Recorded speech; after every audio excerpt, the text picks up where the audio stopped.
एक मसला इधर देखिए, जो बंदा आलिम हो ना उसको लोग वली नहीं समझते। हालांकि आला हजरत साहब रहमतुल्लाह अलैह से सवाल हुआ, फरमाया जाहिल बंदा वली बन सकता है? आला हजरत ने फरमाया मत्तखज़ल्लाहु वलिय्यन जाहिला, जो जाहिल होता है कभी वली बन ही नहीं सकता है। आजकल हमारे ऊपर जितने पीर बने हुए हैं, चंद पीर कट के टोटल जाहिल। हूं चुप हो गए। ਉਹ क्या है यार, कितने पीरां दे पुत्तर ऐसे ने जिन्होंने अले बे दी हवाई को नहीं लगी हुई, पुत्रां दे घर पीरां दे घर जम पे थे, वो साडे उत्ते मुसल्लत हो गया, असां पीर हैं। और आजकल सब तो बड़ा चन पीर बल्ले हो, मैं क्या थल्ले ला इनू ग्रहण लगी हुई, मैं सैट करा थोड़ा जिहा। वड्डा तू चन पीर आ गया जनाब, ना मुंह ते दाढ़ी है, ना तू जुम्मे टाइम मसीते हुन्ना है, ना तू तराबियां पढ़ना है, ना 5 नमाज़ां पढ़ना है, ना तेनू कुरान पढ़ना हुंदा है, ना ही तू कदी लोकां दी तकरीर कीती है। आप चल के बुत बन के वड्डी कुर्सी ते ठोक के बह जांदा है, नाल दरबारी मौलवी रखिया अल्लामा साहब आप तकरीर करे। तो मैं कहता तेनू मौत पैंदी है करना। मेरा पीर इलियास कादरी भी तो सारी सारी रात तकरीरां करदा ही है ना। ए पीर दियां शर्तां ने, अज इक्को ही शर्त है, ए पीर दे घर जम्मिया है। तो मैं क्या घर जम्मन नाल पीर कौन बनता, मैनू दसो ना यार, खुदा के बंदो। जब से इन पीरों की मसनद पर ये ना अहल लोग आके बैठे तो आज अहले सुन्नत का ये हाल हो गया। और उनके हाथ चूमने वाले वो भी आ गए जिन्होंने कहा कि ए पीर बा ठीक है जनाब। ओ भाईजान, पीरी मुरीदी का ये मतलब नहीं है, पीर पैरवी से निकला है। आसान इसका मतलब पीर का अगर लफ्जी माना देखा जाए तो वो बुजुर्ग होता है, बुजुर्गी से निकला है। लेकिन लफ्ज पैरवी की तरफ देखा जाए तो मतलब यह है जिसकी बंदा पैरवी करे। तो जेड़ा आप रसूल दी पैरवी नहीं करता ओदी मैं पैरवी किवें करा, मैं दसो तो सही। पीर पता कौन होता है? इधर देखो, पीर वो होता है जो बंदे से इसकी दुनिया के रिश्ते छुड़ा के खुदा और रसूल वाला रिश्ता मजबूत कर दे।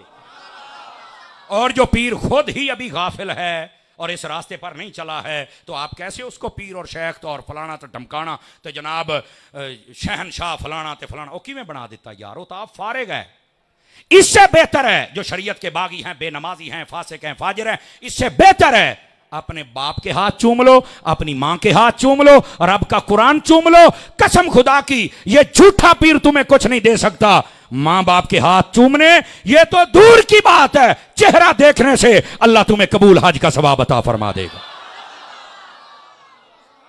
कामिल लोगों के पास आ जाओ, कामिल लोगों के पास। कितने मैंने मुरीद ऐसे देखे हैं जो पीरों की इज्जत करते हैं, अपने मां प्यो दी नहीं करते। नबी पाक इधर देखो, नबी पाक ने यहां तक फरमाया, शख्स आया आपके पास, कहने लगा जी मैंने हिजरत करके जाना है लेकिन मेरा एक मसला है हजूर, मेरे माँ बाप रो रहे हैं। नबी पाक ने फरमाया फज़हब इलैहिमा फदहिकहुमा कमा अबकैतहुमा, फरमाया जल्दी जा अपने माँ बाप के पास, उनको खुश कर, हंसा, खुशखबरी दे कि मैं नहीं जा रहा हिजरत पर। उनको खुश कर जैसे रुला के आया अब हंसा। का हुजूर क्यों? मैं हिजरत पे जाऊं तो बड़ा फजीलत है।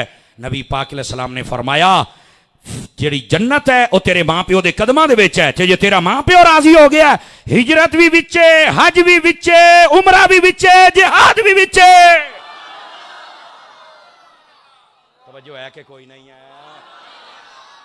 ये है आला हज़रत साहब रहमतुल्लाह अलैह की तालीमात का हिस्सा। देखो जैसे हदीस में बयान हुआ खुला मसला, वैसे ही अहमद रजा बयान करता है खुला मसला। इमाम अहमद रजा भी कमी नहीं छोड़ते।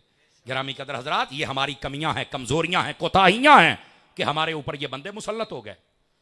और वैसे मुझे एक बात ये देखें, ये आपके उलमा बैठे ना इधर भी और इधर भी, आप ये ना समझे कि सिर्फ मौलवीयन जुम्मा पढ़ा देन, जनाजे पढ़ा देन, साढ़े बच्चों के कन्ना ही भांग देन, साल तो बाद ईद लैन देन, तो बस नहीं।